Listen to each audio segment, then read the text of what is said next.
Sisimulan na ng Department of Public Works and Highways o DPWH katuwang ang NLEX ang pagtatayo ng malaking detention basin sa EDSA Balintawak sa Quezon City. Sagot ito sa naranasang malaking pagbaha sa lugar dahil sa mga pagulan na nagdulot ng mabigat na daloy ng trapiko. Magbabalita si Val Gonzales.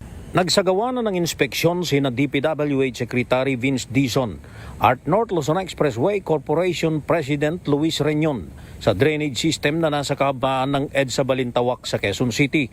Ito ang creek na umapaw at nagdulot ng malalim na pagbaha sa EDSA noong nakarang linggo na nagresulta ng mabigat na trapiko sa lugar. Ayon kay Secretary Dizon, inabot hanggang bewang ang baha sa EDSA Balintawak, kaya kritikal na solusyon ang pagtatayo ng malaking detention basin dito. Nagpasalamat si Dizon sa NLEX Corporation at sa MVP Group of Companies dahil tutulong ito sa pagpapatayo ng pasilidad. Aniya, palalakihin din ng maliit na pumping station ng NLEX at ang DPWH naman ang bahala sa disenyo at pagbomba ng tubig. Target na matapos ang proyekto bago ang susunod na tag-ulan sa susunod na taon. Isa sa malaking hamon aniya ang right of way, kaya humihingi sila ng tulong sa Quezon City LGU dahil bahagi ito ng drainage master plan ng lungsod.